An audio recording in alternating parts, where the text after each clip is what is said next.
Hola, ¿qué tal, amigos de Juntos pero no revueltos? Aquí hablamos con todos, de todos y para todos.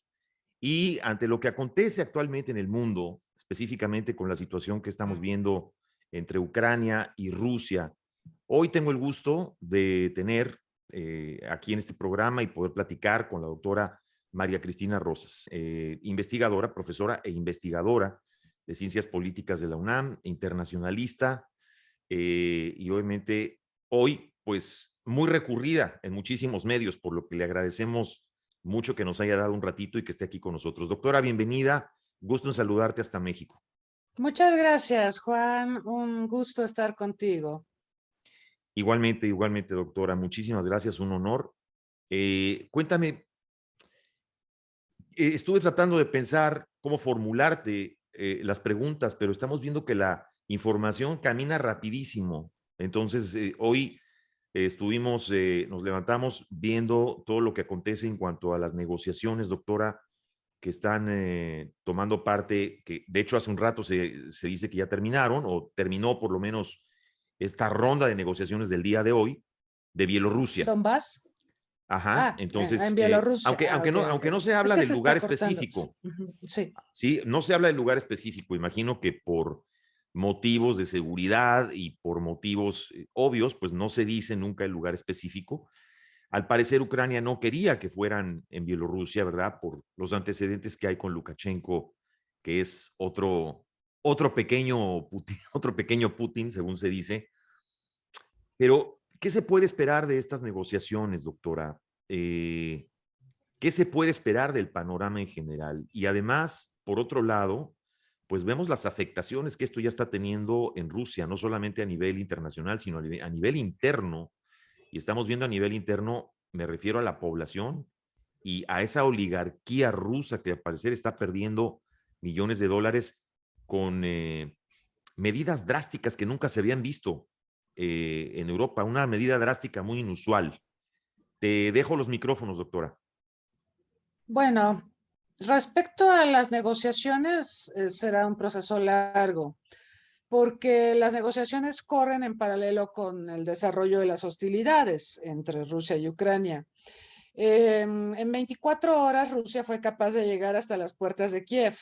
Ahí en Kiev es donde ha encontrado resistencia y por supuesto estamos en un punto donde Occidente está apoyando, no con soldados, no, Occidente no va a entrar a defender a Ucrania porque esto desataría una guerra de proporciones bíblicas, pero lo que sí están haciendo es enviar armas y diversos apoyos al gobierno de Zelensky. Dicho esto, pues estamos pensando en un escenario de una guerra que se puede prolongar. Putin había apostado a una guerra rápida, había apostado a la falta de pericia del presidente de Ucrania, un presidente que sabemos no es político, él es cómico, él tenía un programa de televisión, él se postuló a la presidencia y la gente votó por él porque de los 5 presidentes que le antecedieron, todos son corruptos, todos son rateros, todos tienen harta a la población, entonces votaron por Zelensky con la esperanza de que al no ser político él, las cosas cambiarían. Sabemos desafortunadamente por los Pandora Papers de que Zelensky también tiene negocios en el exterior no del todo claros y posiblemente también es bastante corrupto y está ligado a oligarquías, ¿no? A medios de comunicación dirigidos por oligarcas que pues también tienen bastante cola que les pisen en términos de corrupción. Entonces, ese Zelensky no es un estadista, no es un político, es un personaje que ha hecho cálculos políticos terribles, terribles previo a esta crisis. Yo quisiera mencionar, por ejemplo, que si bien es cierto que cuando él llegó a la presidencia intentó negociar con Rusia, todo lo que se refiere a la presencia rusa en el oeste, en el oriente de Ucrania. Hay que recordar, Ucrania es un territorio donde pues hay una polarización social, una parte de la población es prorrusa, otra parte es prooccidental, y quizá deberíamos irnos más atrás y recordar que pues Ucrania fue parte de la Unión Soviética y antes de todo eso, en la Rus de Kiev tenemos la raíz eslava. Para Rusia, Ucrania es parte de su motherland, es parte integral de lo que identifica a los rusos y al eslavismo. Entonces, para Rusia, Ucrania siempre ha sido vista como parte de ellos. En la desintegración de la Unión Soviética, Ucrania proclamó su independencia en el 91, pero desde su independencia hasta ahora, estamos hablando de 30 años, es un país relativamente joven, contando a partir del fin de la URSS. Desde su independencia para acá, pues hemos visto diversos conflictos con Rusia, pues alrededor de temas como la existencia de sectores de la población rusa, de la población ucraniana que son prorrusos, y aparte, pues recordar que en 2014, despuésito de las Olimpiadas de Sochi, el gobierno de Putin decide hacer una incursión bélica en Crimea. Primero pues organizó un referéndum y luego pues se anexó Crimea y Sebastopol e inició una incursión bélica a la región de Donbass, muy importante porque ha sido, digamos, la manzana de la discordia y ha sido un elemento toral en la crisis que actualmente está viviendo Ucrania.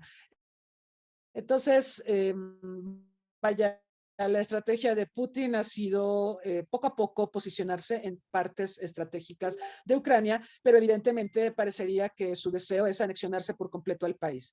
Decía yo que Zelensky, cuando llega al poder, intenta negociar con Putin el tema de la presencia rusa en partes orientales de Ucrania, y por eso se firmaron los famosos protocolos de Minsk, que fueron además acompañados por países de la Unión Europea como Alemania y Francia. Ellos fueron como garantes, como testigos de honor, como países que empujaron, tanto Merkel en su condición de canciller germana, como Emmanuel Macron en su condición de presidente francés, empujaron los acuerdos entre Putin y Zelensky. Pero ha habido muchas violaciones a las disposiciones de los acuerdos de Minsk. Se supone que estos acuerdos buscaban la desmilitarización de la región, el retiro de tropas de ambos bandos, o sea, tanto rusas que están en Donbass como también las tropas que Ucrania mantenía ahí. Se hablaba de un intercambio de prisioneros, se hablaba de crear medidas de confianza. La realidad es que los acuerdos de Minsk fueron violados por ambas partes. Y también, al paso de los meses, Zelensky empezó a buscar acercamientos con Occidente. Un tema que le resulta a Putin muy incómodo, claro. enfadoso es la posible membresía de Ucrania en la Organización del Tratado del Atlántico Norte, una alianza militar nacida en el 49, que es profundamente antirrusa y que pues para Putin resulta un movimiento inaceptable por parte de Ucrania, porque hay que recordar, Ucrania comparte 1.500 kilómetros de frontera con Rusia. Entonces, para Rusia esto sería prácticamente un atentado a su seguridad nacional. Entonces, esos son, digamos, los prolegómenos de esta crisis. Hoy estamos viendo negociaciones, digo, ya terminó esta primera ronda de negociaciones, van a ser difíciles, por supuesto, porque, bueno, tenemos que ver qué quiere cada quien. Lo que quiere Putin es bastante claro, sí, quiere controlar a Ucrania, y en las negociaciones se verá si controla a todo el país o solamente a la parte oriental. Yo creo que lo que vamos a ver es una suerte de finlandización de Ucrania, donde la parte oriental eventualmente podría ser controlada por Rusia y la otra parte pues buscaría tener acercamientos con Occidente. Lo que quiere hacer Putin es recorrer la frontera y tener una zona de seguridad, una zona buffer para el caso de conflictos o de sus relaciones con Occidente, porque también es cierto que la OTAN se ha expansionado hacia la que era la esfera de influencia soviética. O sea, hoy son miembros de la OTAN países que eran parte del Pacto de Varsovia e incluso países que formaron parte de la Unión Soviética, como los tres del Báltico, Letonia, Lituania, Estonia, pero también están Polonia, que fue parte del Pacto de Varsovia, Hungría, claro, República Checa, Eslovaquia. Entonces, paulatinamente la OTAN se ha extendido hacia Oriente y esto ha molestado mucho a Rusia, pero Rusia, digamos, lo ha tolerado en la medida en que Ucrania se mantenga al margen. Pero pues Zelensky, bastante torpe también la forma en que maneja esto, se Así es. acerca a Occidente, pide que se considere la membresía del país y pasa por alto o subestima, a mi manera de ver, las amenazas de Putin y también sobreestima el apoyo que va a recibir de Occidente en el caso de que Putin atacara. Entonces, hemos visto una cadena de errores aquí. Yo creo que la postura de Rusia es muy clara. Lo que no queda tan claro es cómo se va a resolver la situación de Ucrania y los escenarios no son nada favorables. Esto que comentas, doctora, me parece muy interesante porque normalmente se ven en estas aristas y estos conflictos, el mundo tiende a ver al bueno y al malo. Es decir, no se va uno a fondo a un nivel de comprensión de por qué Rusia reclama lo que reclama. Aunque claro, ¿verdad? Digo, nada justifica la violencia, nada justifica ataques, nada justifica las muertes de inocentes, pero hay que entender esto desde los diferentes ángulos. Eh, Rusia en un momento dado buscaría poner a alguien en lugar de Zelensky. Antes hubo los dirigentes políticos, estos corruptos que mencionábamos que han gobernado a Ucrania, ha habido de todo, ha habido prooccidentales, ha habido prorrusos. En 2014 derrocaron al presidente ruso, después al presidente de Ucrania prorruso, perdón, después de la revolución de Maidán, que fue una revolución para democratizar, y es cuando llegó Poroshenko, ¿no? En ese marco, Rusia se enojó mucho porque vio que el presidente de Ucrania ya no era prorruso, sino que era un prooccidental, Poroshenko, y es cuando empezó a hacer todos estos movimientos en Crimea bueno, organizó un referéndum, entre Sí, comillas, bastante espurio, sí. en donde se supone que los habitantes de Crimea votaron por pertenecer a Rusia, se quedó entonces Crimea y Sebastopol en manos de Rusia, y como comentábamos, también aprovecha Putin para colocar tropas en Donbass y apoyar a los prorrusos de Donbass, ¿no? Entonces, sí, parece ser que buscaría colocar a un prorruso, porque si coloca a un prorruso, pues esto en teoría le podría facilitar las cosas hasta cierto punto. Pero pues como estábamos señalando, en Ucrania hay una población polarizada. Yo creo que ese es el signo de los tiempos actuales, como tenemos líderes que polarizan. Y bueno, Sí, Ucrania no es la excepción. Ucrania está muy polarizada, entonces si bien es cierto que hay un sector de la población ucraniana que sí quisiera tener una estrecha relación con Rusia, hay otra parte que absolutamente rechaza esta posibilidad. Entonces, si Rusia colocara un títere prorruso en el poder en Ucrania, pues va a tener el rechazo de los prooccidentales. Eso es lo que va a pasar, ¿no? Entonces, habría que pensar en alguna figura pues un poco más neutral, que pudiera, y se me antoja muy difícil, he estado pensando en posibilidades para ocupar ese lugar en el gobierno ucraniano que sea satisfactorio para los ucranianos y sea satisfactorio para Putin, y pues está muy complicado. La postura de Occidente pues va a ser apoyar la democracia en Ucrania y apoyar, no sé si a Zelensky o a otro personaje que sea prooccidental. Entonces, yo veo que aquí los países que acompañarían el proceso también están muy polarizados, ¿no? De manera que, si bien es cierto, Putin podría apostar a eso, eso no garantiza que se vaya a estabilizar la región. Yo creo que al colocar a un prorruso en el poder, a un títere, a un puppet, claro. violentaría más exactamente el escenario regional. Estas sanciones que hemos visto a Rusia, doctora, por ejemplo, el quitar el SWIFT de los bancos rusos, todo lo que afecta a la economía rusa, por ejemplo, en cuanto a la parte del gas y el petróleo del que Europa pretende prescindir aparentemente de Rusia, se ve como un efecto irreversible, es decir, aun cuando se lleguen a acuerdos o aunque se solucionara esta situación de una manera diplomática y se llegue a un arreglo, se ve difícil revertir todo lo que está pasando, digamos, con todas esas, se ve difícil revertir esas sanciones de la Unión Europea, en este caso hacia Rusia.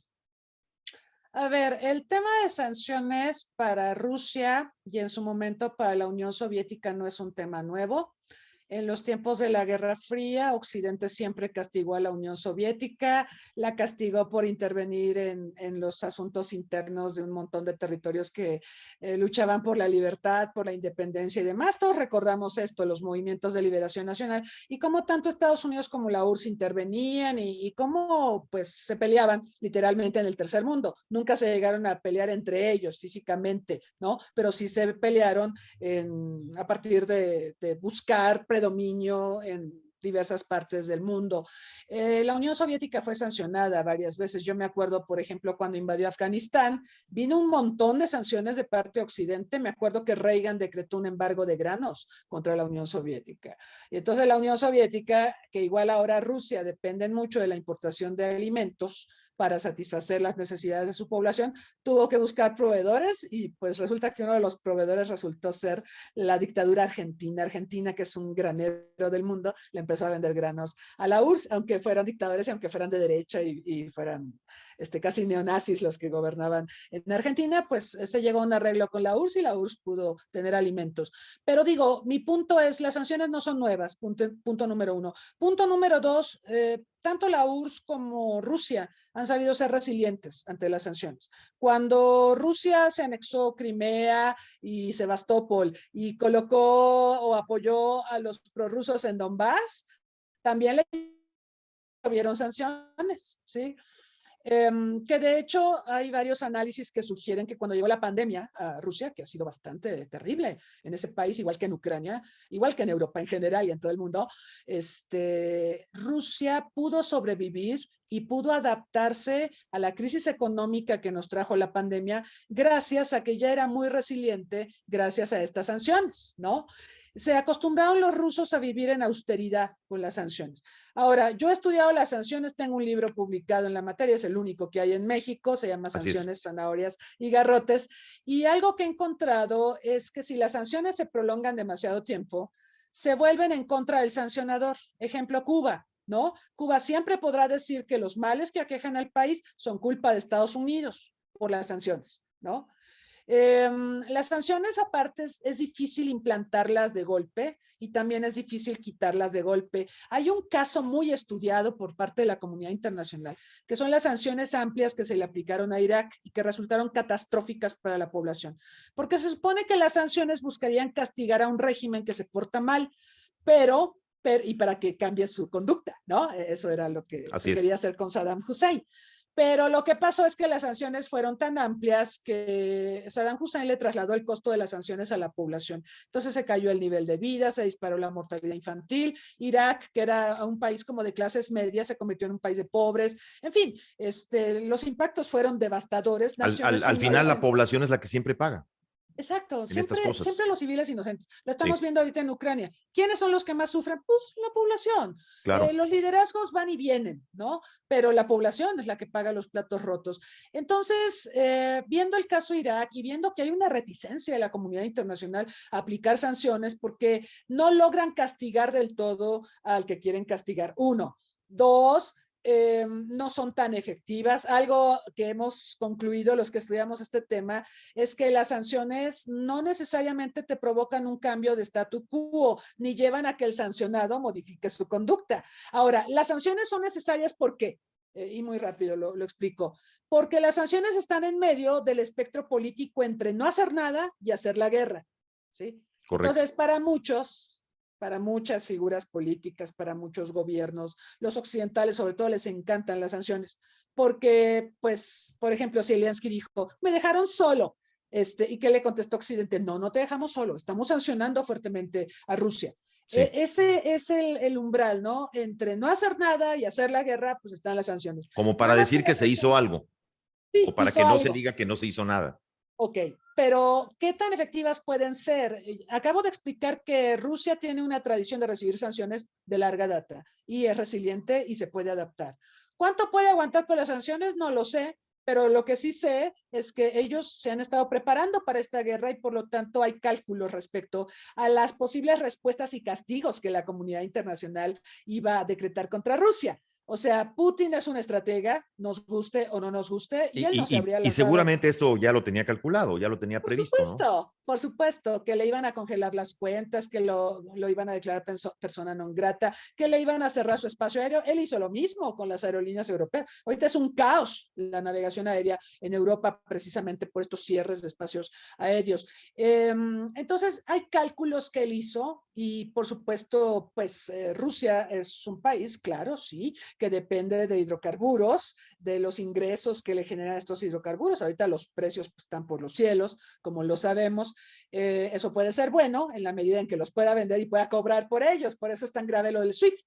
Sin Claro. embargo, no se va a aplicar de golpe, porque como Occidente es muy dependiente también de esta relación energética con Rusia, se le podría rebotar a Occidente. Eso es una realidad. Ahora, que Europa va a dejar de comprar hidrocarburos, ahorita en febrero, mañana es marzo, se puede hacer, pero en los inviernos más crudos no se va a poder hacer. Porque Es decir, Europa, esto va a gatillar entonces que Europa busque energías alternativas o proveedores alternativos. pues mira, se supone que en diciembre de este año se cierran ya todas las centrales nucleares en Alemania. Alemania es el campeón de la energía eólica, por ejemplo. O sea, sí han estado apostando los europeos a otras fuentes de energía. Nosotros sabemos que Francia, por ejemplo, deriva casi el 75% de su energía de la energía nuclear, ¿no? No depende del petróleo. O sea, sí vemos que las grandes economías pues sí le están apostando a otro tipo de energías. Entonces, Pero hay esta países crisis. como Austria, doctora, que dependen prácticamente en un 85% del petróleo y del gas de Rusia, Claro, ¿no? exacto. Entonces, vamos a ver qué tanto puede aguantar Europa. Por supuesto, esto puede detonar una transformación energética, reducir la dependencia respecto a hidrocarburos o a combustibles fósiles y cargar las baterías hacia la energía solar o hacia la energía eólica o hacia la Claro. energía nuclear. Pero vamos a ver si eso es posible. Por lo pronto, pues lo que vamos a ver es un aparente endurecimiento de Occidente hacia Rusia, pero en la medida también en que se produzcan las negociaciones, también va a tener que flexibilizar Occidente. Ni modo que esté negociando Putin y le estén dando de palos, ¿no? Eso tampoco puede ocurrir. Así que ahorita son fuertes porque es una forma de presionarlo y decirle, siéntate a negociar, arregla esto.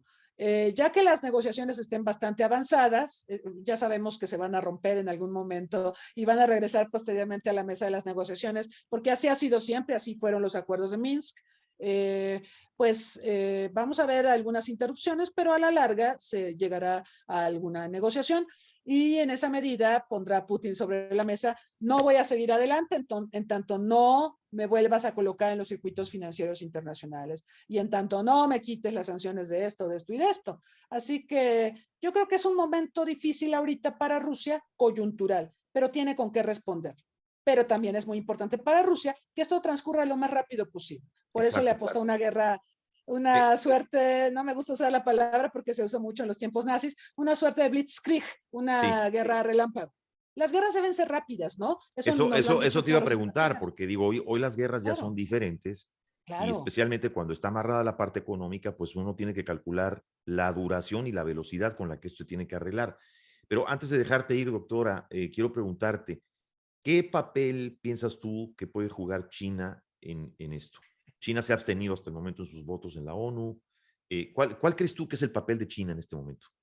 China está muy molesta con la Unión Europea. Si lo recordamos, hace unas semanas se llevaron a cabo los Juegos Olímpicos Sí, de invierno en Beijing y Occidente sancionó a China por el tema de los derechos humanos y lo de la tenista Peng Shuai y lo de sí, Taiwán y lo de Hong Kong y lo de Xinjiang y lo del Tíbet y todo esto que ya sabemos, ¿no? así es. Y China pues sí estaba súper molesta, ¿no? Porque incluso, bueno, el presidente Xi Jinping lo vimos señalando que era barbárico que Occidente usara a las Olimpiadas como un pretexto para presionar a China. Entonces, ahí hay una molestia de China. Pero hay algo más gordo que ocurrió en diciembre, y sí lo quiero comentar, porque esto va a determinar que China apoye definitivamente a Rusia. Resulta que en diciembre, por alguna extraña razón que yo sigo investigando por qué ocurrió, Lituania, miembro de la OTAN, miembro de la Unión Europea, decidió abrir una suerte de embajada de Taiwán en Vilnius, en su capital. Ujú. El tema Taiwán es un tema sumamente espinoso. Sí, ¿Por muy qué hizo espinoso. esto Lituania? Pues no sé de quién pensar mal, pero si querían ver enojada a China, pues ya lo lograron, ¿sí? La preocupación de China es la siguiente, que otros países de la Unión Europea sigan los pasos de Lituania, establezcan lazos diplomáticos con Taiwán, que porque Taiwán es democrático y China no, y le compliquen las cosas a China. Ese es el temor real de China. Entonces, cuando se empezó a gestar esta crisis, Putin y Xi Jinping han hablado todo el tiempo. Incluso hace un par de días se cuenta que Xi Jinping habló con Putin y le dijo, oye, hermano, vas a tener que negociar, ¿eh? Y fue cuando Putin dijo, estoy dispuesto a negociar. Bueno, porque hubo un empujoncito, ¿no? De Sí. China, mira, negocia. Pero también hay que entender que esta guerra, dependiendo de cómo se resuelva, puede ser música para los oídos de Xi Jinping en el tema Taiwán. O sea, no lo podemos soslayar. Entonces, el apoyo que Xi Jinping le pueda dar a Rusia, y que de hecho le está dando por ahora moral, digamos, eh, político, o sea, los Sí. vimos a los dos en la inauguración de los Juegos Olímpicos de Beijing, eso fue muy impresionante, fue uno de los invitados de honor, Putin, Sí, ¿no? así es. En la víspera de la guerra. Entonces, esas imágenes valen más que 1000 palabras. Putin no está aislado, ese es otro punto que yo quisiera tocar, si me permites, Juan. Por No favor. solo no está aislado porque tiene el apoyo chino por el momento y por las torpezas de Lituania y de la Unión Europea. Ojo, ha habido muchas torpezas en este escenario. La comunidad internacional quiere aislar a Rusia, pero Rusia no está aislada. No solo tiene el apoyo de los de siempre son Cuba, Venezuela, Nicaragua, o sea, no solo de Corea del Norte, ¿no? O sea, ¿qué amigos tienes? No solo esos. Resulta que la OEA, tú lo sabes, hace unos días votó para condenar la invasión de Rusia a Ucrania, pero dos países, el 1 y el 3 países latinoamericanos más importantes, que son Brasil y Argentina, no votaron esa resolución. Así es. Bolsonaro acaba de estar en Rusia, acaba de reunirse con Putin. Y Alberto Fernández, que tiene una negociación endemoniadamente difícil con el Fondo Monetario Internacional, viajó en el contexto de las Olimpiadas para reunirse con Putin y con Xi Jinping. Y con Xi Jinping se anunció que Argentina ya es parte de la ruta de la seda y va a haber inversiones masivas. Y Putin anunció también inversiones masivas en Argentina. Entonces, ¿cuál es mi punto? Estamos en un momento, ya viendo la geopolítica global, donde claramente asciende China, donde claramente desciende Estados Unidos, donde incluso en la OEA, donde Estados Unidos solía ser tan dominante, pues hay dos países que no lo siguen. O sea, Brasil, que es la economía latinoamericana más importante, dijo, no, yo no voto, ¿eh? Y Argentina, que es la tercera más importante, dijo, yo tampoco, ¿eh? Ya no tiene el control Estados Unidos, ya no lo respetan, a eso me refiero, Hay ¿no? un reacomodo, es decir, es parte de un reacomodo mundial, ¿verdad? Es un reacomodo mundial. Ahora hay otros países que también apoyan a Rusia. Hay una organización que se llama Organización del Tratado de Seguridad, que está integrada por varias exrepúblicas soviéticas y todas esas ya cerraron filas con Putin, aparte de Bielorrusia, por cierto, ¿no? Que bueno, este hombre pues también le hace juegos a Putin para Lukashenko. pegarle a Ucrania, ¿no? Lukashenko. Entonces, no está aislado Putin. Todas estas sanciones, todo lo que dice Occidente que está haciendo, es para aislarlo, para cercarlo y quitarle márgenes de maniobra. La realidad es que todavía tienen márgenes de maniobra. Y aquí uno de los fieles de la balanza, pues puede ser China. Si se ponen muy duras las cosas para Rusia, a lo mejor China lo puede apoyar, a lo mejor le puede abrir líneas de crédito, qué sé yo. O sea, la relación comercial y financiera Rusia-China no ha terminado, Y ¿no? tiene con Está qué, al viento en final y al popa. cabo tiene con qué, ¿no? Tiene con qué. Exacto. ¿Qué papel, Entonces, doctora, piensas que juega Alemania en este caso? ay, es crucial. Es crucial y extrañamos a Angela Merkel, ¿no? Yo entrevisté hace poco al titular de la Fundación Adenauer en Madrid. Él Sí, representa a la fundación en España y Portugal. Y me decía él que sin Merkel los alemanes se sienten huérfanos. Bueno, yo voy a extender este comentario para decir, todos nos sentimos huérfanos sin Merkel, porque Merkel tenía una interlocución con Putin que nadie en Europa, nadie sí, tiene. así es. Merkel habla alemán, podía habla alemán y hablar ruso. Hablar ruso. Como Putin habla perfecto alemán porque él fue agente de KGB en Alemania Oriental. Entonces, ellos dos podían dialogar en la lengua que fuera perfectamente, de manera franca. Y Merkel sí era muy respetada por Putin. Sí recordamos el episodio del perro, ¿no? Que alguna vez se reunieron y como Putin es amante de los animales, le puso un perrote para intimidarla. Eso no se hace, eso es mala educación. Pero sí, lo cierto es que él siempre respetó a Angela Merkel y me acuerdo mucho de un episodio muy terrible a propósito de Navalny, de este opositor a Putin, que fue envenenado con Novichok, que es un agente nervioso. Así y todos recordamos cómo Merkel le llamó a Putin y le dijo, palabras más, palabras menos, eso no se hace. Queremos que nos mandes a Navalny para curarlo. Y dio el permiso a Putin. Lo mandó a Alemania y lo curaron médicos alemanes y le dijeron, te puedes quedar asilado aquí si quieres. Y Navalny dijo, no, yo tengo que regresar a seguir luchando por la democracia en Rusia. Y no sabemos qué secuelas vaya a tener el Novichok, por cierto, porque es un gas nervioso que tiene efectos de largo plazo. Y ya regresó a Rusia y lo arrestaron. Mi punto es que Merkel podía hacer cosas que otros líderes europeos no pueden hacer. Y que hoy en la Unión Europea, al parecer, doctora, nadie tiene la estatura que tenía ella, ¿eh? No. Nadie, no hay nadie que tenga la estatura que tenía. Por eso digo que estamos huérfanos sin Merkel, ¿no? No solo los alemanes, todos. Macron ha querido jugar el papel. Un poco ese papel, verdad, sí. Con todo el respeto de Macron, y me cae muy bien, ahorita tiene un proceso político electoral también complicado, su popularidad es pésima, está tan mal como Biden o peor, ¿no? Así es. Su popularidad anda por los suelos. Él quiso mediar, no le funcionó, porque no tiene ese feeling, ese conocimiento, ese respeto de Putin, que Putin sí tenía, hasta cierto punto por Merkel. Entonces, no hay una interlocución real en este momento entre Europa y Rusia. Y la otra cosa es que la salida de Merkel también deja un vacío de poder en la Unión Europea. Por eso Putin, haciendo todos estos cálculos, dijo, Estados Unidos va en declive, Biden va mal, no lo quiere ni su partido, Merkel ya no tiene está. Consensos, claro. Europa está huérfana sin Merkel, hay un vacío de poder, este es mi momento para invadir. ¿Sí? ¿Es estratégica la visita de Bolsonaro a Putin justo antes de que estallara todo esto? Claro, Bolsonaro nosotros sabemos que tiene diferencias con Biden, ¿no? De hecho, tardó una eternidad, igual que México, tardó una eternidad en reconocer la victoria de Biden, pero en el caso de México por otras razones, ¿no? En todo caso, es una forma también que tiene Brasil hay proceso electoral el 2 de octubre, por cierto, en Brasil va a haber elecciones, no lo perdamos de vista.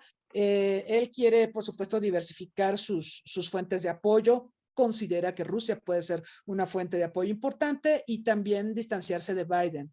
Por lo que decíamos, ¿no? A Biden se le ve muy quebrantado, muy débil, muy incapaz de liderar una respuesta ordenada e inteligente a esta crisis. Incluso físicamente ya, ¿eh? Yo lo he visto, no sé qué opinión tengas tú.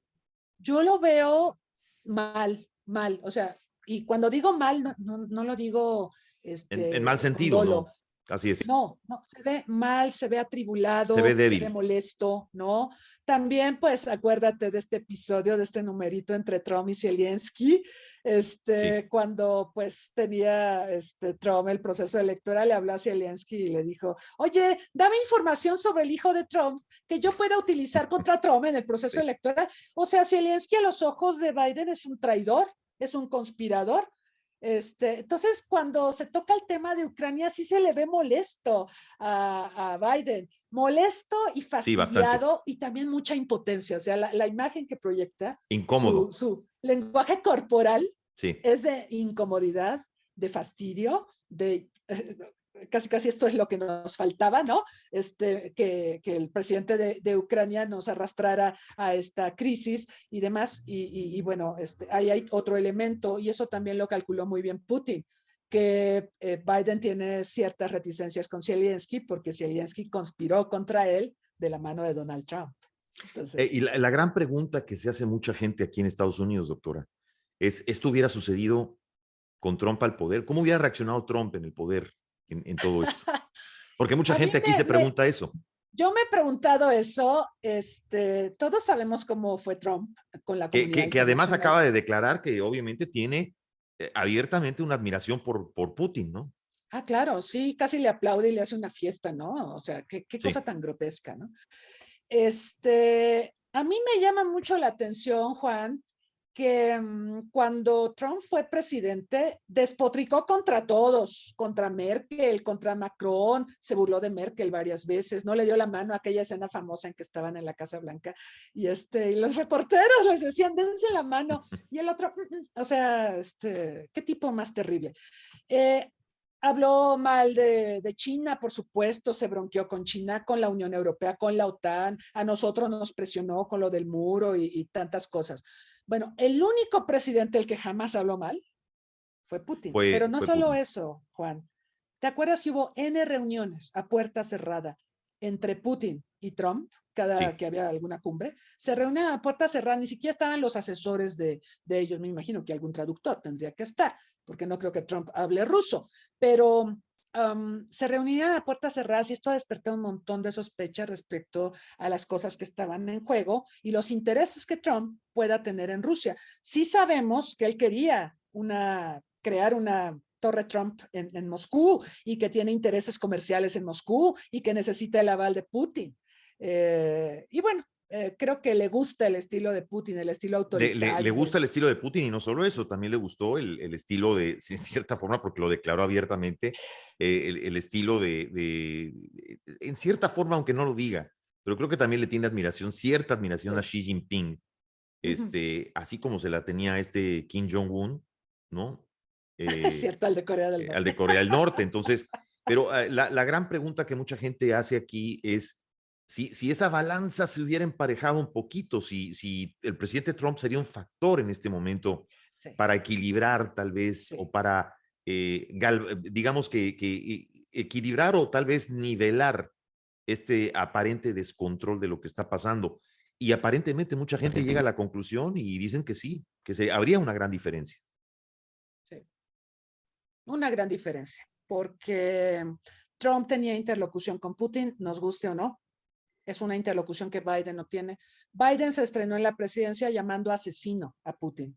Ok, Sí, de acuerdo, lo terrible puedes llamar error, asesino, tú y yo lo podemos llamar asesino en pero una no charla en de una café, conferencia pero de ¿estás de prensa. acuerdo que Sí. un presidente de Estados Unidos no puede decirle No, asesino al presidente de Rusia? y Estamos de menos en acuerdo, una ¿no? conferencia de prensa, por supuesto. No, no, No, no. o sea, ¿qué pasó? ¿No? Y tiene varios resbalones así Biden. Te digo que me parece que está muy descompuesto, está ya muy rebasado. Él no sé si es la edad o la pericia que él pueda tener, pero parece más senador. Él fue un senador, por supuesto. Y sigue Este, pareciendo más pero todavía sigue senador. pareciendo senador, no parece presidente, ¿eh? Sí, no, sigue Y pareciendo Kamala senador. Harris no le ayuda en nada. Se supone que Kamala No. Harris es joven, es vital, tendría que entrar ahí donde el presidente está desgastado. Pues Ha sido una tampoco. sombra total. Aquí ha estado un poco como cero a la izquierda Sí, y se ve también, doctora, aparentemente muy mal asesorado. sí. Muy Qué mal triste. asesorado. Es triste. Blinken mal, o sea, Blinken es el canciller de ustedes, Sí. allá en Estados Unidos mal, con una visión bastante Corta, limitada, limitada. sí, short-sighted dirían Es en inglés, short-sighted. ¿no? Short-sighted. Exactamente. Exactamente. Terrible, ¿no? Y Biden, como no tiene esta interlocución que sí tiene Trump, pues a lo mejor si Trump estuviera en el poder, otra cosa sería, ¿no? Capaz que hasta evita una invasión Trump, fíjate. Sí, no, Sí, hubiera sido tal vez una gran diferencia.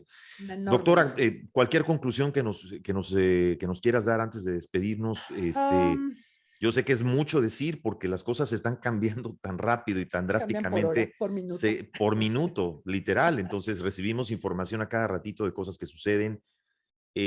En síntesis, tú todavía ves un riesgo porque Putin pone una alerta a niveles nucleares, a nivel Sí. nuclear. ¿Tú realmente ves el uso de la fuerza nuclear por parte de Putin en todo esto? Yo trabajo los temas de desarme y yo siempre he pugnado por el desarme nuclear. Me preocupa el pronunciamiento de Putin, por supuesto, pero creo que lo tenemos que contextualizar y es básicamente la manera que tiene de responderle a las sanciones occidentales, ¿no? Es una forma de decirles, ya chicos, ya entendí, pero nunca se olviden quién soy y qué armas tengo, ¿no? Por supuesto, aquí juegan muchos factores. No es que vaya a detonar las bombas y vaya a invadir o a atacar a Francia o Alemania, claro que no. Pero la OTAN sí tiene que ser muy cuidadosa, porque si le están enviando armas a Zelensky, claro, no hay tropas de la OTAN en Pero le envían Ucrania, municiones. pero municiones sí. Tienen que Claro. ser súper cuidadosos, ¿eh?